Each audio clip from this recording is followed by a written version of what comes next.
बूढ़े को लाचार सा बना दिया करते। अरे दद्दू, जिसका कोई नहीं है उसका मोबाइल है, और जिसका मोबाइल है वो किसी का नहीं है।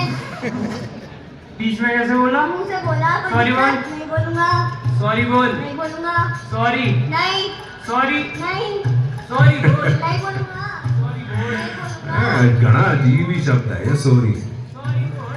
इंसान कहवे तो झगड़ा खत्म, और यही शब्द सॉरी अगर डॉक्टर बोले इंसान ही खत्म होता। रुको, इनका झगड़ा खत्म करो। अरे दादू का लट देखा। अरे सॉरी, तू मैं था। मैं तो पहली रात को क्या समझे?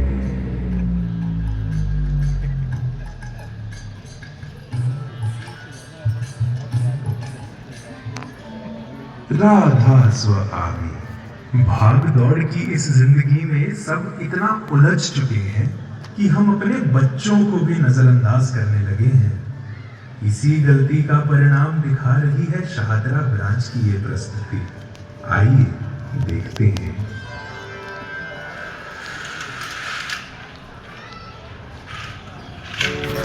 राधा स्वामी। ये कहानी संस्कृति व्याकरण विशेषांक से ली गई है, जिसका शीर्षक है मैं हूं अन्ना हजारे।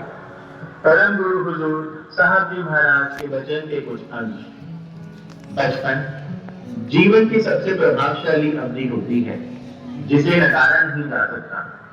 इस अवधि के दौरान प्राप्त प्रभाव अप्रत्यक्ष रूप से हमारे स्वभाव में प्रवेश करते हैं और बाद में हमारी भावना और इच्छा पर बड़ा प्रभाव डालते हैं।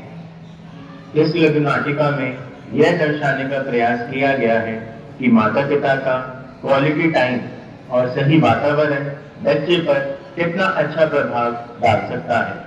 चिंटू के स्कूल में पेरेंट्स डे था और हर बार की तरह चिंटू के माँ बाप वहाँ नहीं पहुँचते हैं। चिंटू, क्या हुआ? तुम्हारे मम्मी पापा नहीं आएंगे क्या? सर, शायद मैं बिजी होंगे काम में। बेटा, ऐसे भी क्या बिजी? सबके मम्मी पापा तो आके चले भी गए। सर, मैं अब जाऊंगा। बेटा, तुमने अपने मम्मी पापा को बताया ही क्या कि शाम हो जाएगी? अब ध्यान से जाना। सर, बताया तो था, लेकिन वो काम में बिजी रहते थे।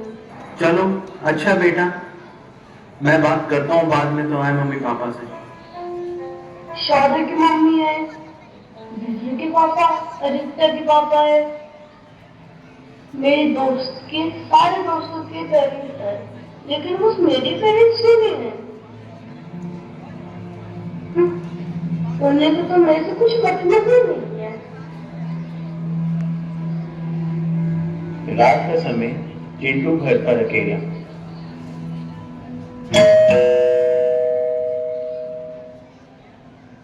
मम्मी, आज सबके मम्मी पापा आए थे स्कूल में, बस आप दोनों नहीं आए थे। चिंटू, तुमने खाना खा लिया क्या? नहीं माँ। मुझे माफ कर दो बेटा, आज भी मुझे देर हो गई। आजकल ऑफिस में बहुत ज्यादा काम है, मैं बहुत ज्यादा थक जाती हूँ, बहुत सारा काम करना पड़ रहा है ऑफिस में। मम्मी, मुझे आपसे कुछ बात करनी है। मम्मी, आज मुझे बहुत बुरा लगा कि बस आप दोनों ही नहीं आए थे स्कूल में।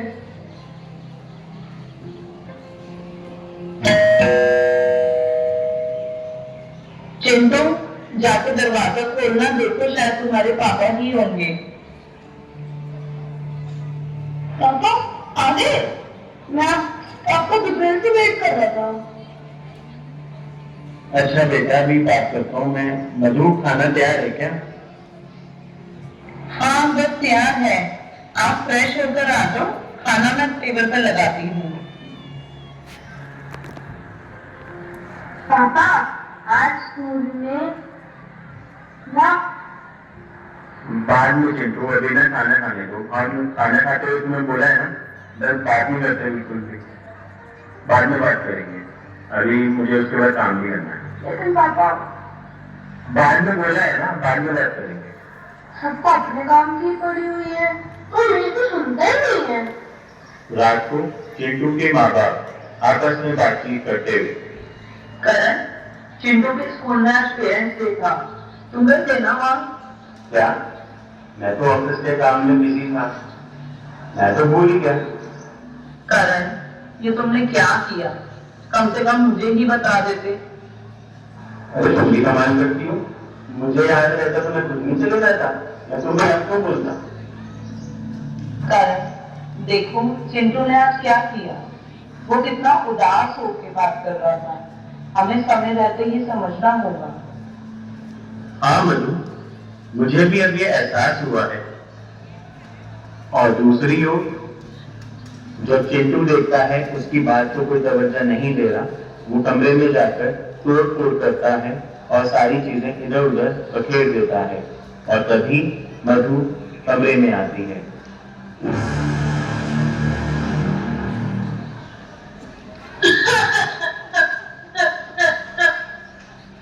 गूगल ने तुमको ऐसा बताओ जिससे अपने दिल की बातें कह सकूं। मेरे मम्मी पापा तो मेरी बात सुनते ही नहीं। चिंटू, हमें माफ कर दो बेटा, हम तुम्हारी भावनाओं को समझने में चूक गए। चिंटू, हमने समझने में देर कर दी कि तुम्हें हमारा वक्त और प्यार चाहिए था, और हम तुम्हें वो न दे सके। मुझे लगता है सही परवरिश के लिए हमें बच्चों को समय देना चाहिए और सही वातावरण भी। और ये हमारी जिम्मेदारी है कि हम तुम्हें सही आदर्श और मूल्य सिखाएं, तभी तो एक बेहतर इंसान बन सकोगे तुम। जैसा कि आपने देखा, सही परवरिश के लिए समय और ध्यान जितना जरूरी है उतना ही जरूरी सुपरमैन के लिए क्वालिटी टाइम और सही वातावरण उतना ही जरूरी है।